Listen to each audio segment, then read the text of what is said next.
Magandang araw sa inyong lahat mga palangga. Welcome back to my channel, The MJ's Vlog. Good morning, good afternoon, good evening.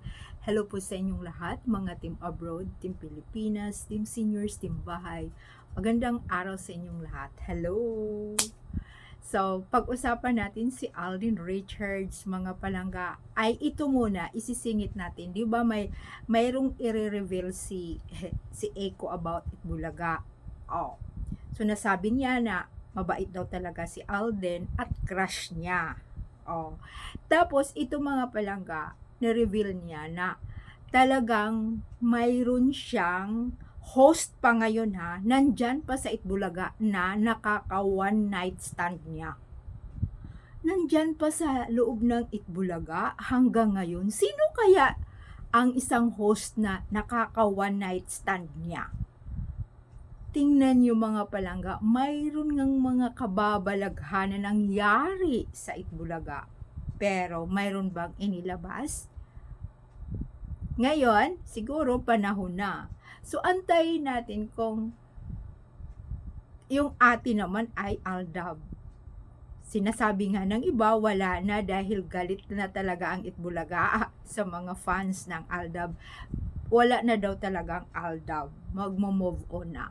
Sabi ng mga sarswilistas, kaya nga ginagawaan ng mga hindi talaga katanggap-tanggap ng mga fans dahil mga ginagawa nilang hindi maganda, lalo pang nagagalaiti ang mga fans. Galit na galit din talaga sila dahil nga sa continue pa rin nagbo-boycott ang mga Aldab Nation, mga palangga.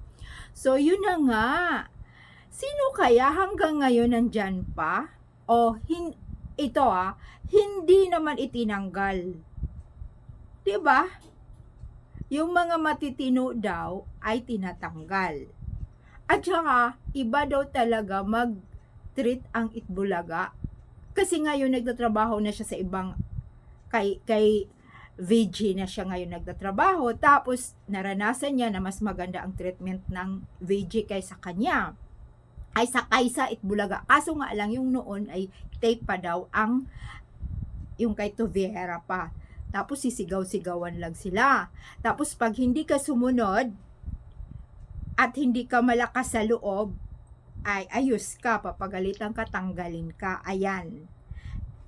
Tapos ito mga palangga, mayroon na namang chinichismis kay Alden na mayroon na namang niligawan. Siniship na naman siya kay Nadine Lostre. Alam mo yan mga palangga, ay talaga naman lahat na lang siguro babae ay siniship kay Alden. Alam mo, ginugulo lang yung mga, lalong-lalo na yung mga fans, Aldab Nation, para tangkilikin yung siyempre yung kanilang individual na mga projects. Pero wala yan. Dahil may asawa na yan, work lang yan. Yung pinagsamahan ni Alden at saka ni Nadine Lostre ay isang work. Kaya thank you so much mga palangga. Bye!